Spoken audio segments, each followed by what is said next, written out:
सभी को नमस्कार। मैं वैद्य आलोक तिवारी। साथियों, आज आप लोगों को एक बहुत ही उत्तम औषधि से परिचित कराएंगे जिसका नाम है पुनर्नवा। जैसा कि इसके नाम से ही दिख रहा है, नाम में ही दिख रहा है कि पुनर्नवा पुनः और नया से मिल के बना है। ये औषधि हमारे हाथ में है, ये आप लोग देख सकते हैं। अभी इसका सीजन नहीं है, इसलिए ये कम इसका जो फैलाव है वो कम हुआ है और उतना प्रफुल्लित भी नहीं, क्योंकि ये सीजन इसका नहीं है। इसका सीजन जब शुरू होता है बरसात, उस समय बहुत तेज फैलता है और फिर अधिक बरसात जब होने लगती है तो ये बरसात की वजह से फिर ये सड़ने लगता है। सड़ने का मतलब कि गल जाता है, ख़त्म हो जाता है, फिर बहुत कम मात्रा में रह जाता है। अधिक मात्रा में बरसात के शुरू में ही मिल पाता है। इसके औषधि प्रयोग के विषय में जो बहुत लोगों को पता है कि ये लीवर की औषधि है।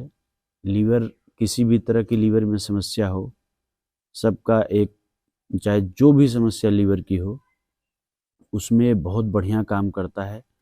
किडनी के रोगों के लिए ये जादू है। किडनी, किसी भी तरह क्रिएटिनिन बढ़ा हो, किडनी श्रिंक हो रहे, कोई भी प्रॉब्लम हो और किसी भी अंग में प्रॉब्लम हो, चूँकि इसका नाम पुनर्नवा है, पुनः नया करता है, हर रोग में ये काम करता है।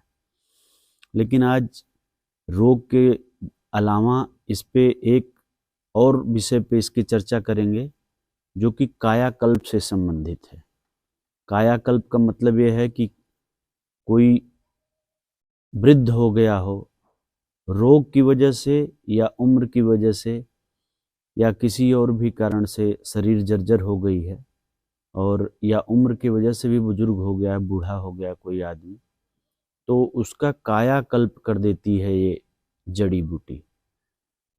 इसलिए कायाकल्प कर देगी, उसको पुनः नव जीवन दे देती है जड़ी बूटी, क्योंकि इसका नाम ही है पुनः नया, पुनर्नवा, फिर से नया कर देती है। इसका जो प्रयोग है वो और सब रोगों के लिए 2 चम्मच इसको खाते हैं। इसकी चटनी भी खा सकते हैं, इसको ऐसे पत्ते तोड़ के, डाली तोड़ के भी खा सकते हैं, वो अलग है। कायाकल्प के लिए सबसे पहले 41 दिन तक इसका जो प्रयोग है कायाकल्प में, उसमें 10 ml इसका रस निकाल के सुबह और 10 ml शाम को खाली पेट लेना है। उस दौरान परहेज में केवल इतना करना है कि कुछ भी और चीज़ खानी नहीं। गाय का दूध दिन में पी सकते हैं और मूंग की दाल के साथ ज्वार की रोटी या फिर मूंग की दाल के साथ चावल गाय के घी में प्रयोग कर सकते हैं। पूरे 41 दिन के प्रयोग में 10 दिन तक पहले 10 ml लेना है, फिर अगले 20 दिन 20 ml लेना है दोनों समय, और फिर अगले 10 दिन, 11 दिन जो बचते हैं, फिर 10 ml करके फिर इसको छोड़ना है। और कोई भी चीज़ खाने नहीं, रोटी सब्जी सब कुछ बंद है।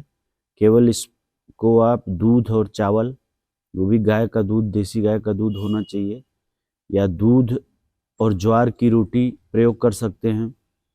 गेहूँ वगैरह पूर्णतया वर्जित है इसमें। और इसका और बढ़िया जो परहेज के साथ अगर करेंगे तो 41 दिन के अंदर ये किसी भी तरह के रोगी को, किसी भी तरह के वृद्ध जिसको जरा हो गई है, उसको पूरी तरह से नया बना देता है। इसलिए इसका नाम पुनर्नवा है।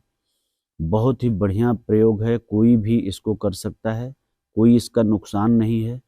ऐसे भी इसको प्रयोग कर सकते हैं तो ये और भी बहुत चीज़ों में आपके काम करेगा, लेकिन कायाकल्प में इसका बहुत बड़ा योगदान है। कायाकल्प इससे हो जाता है, बहुत बढ़िया औषधि है। इसलिए आज सबके सामने, आज आप लोगों के सामने ये औषधि लेकर मैं आया। बरसात में इसका, बरसात शुरू होता है तो इसका सीज़न होता है। पीलिया में इसकी जड़ का काढ़ा बना के, इसकी जड़ की चटनी बना के भी खिलाते हैं, उसमें भी काम करता है। कायाकल्प के लिए बहुत दिव्य औषधि है। आप सभी को नमस्कार, बहुत बहुत धन्यवाद।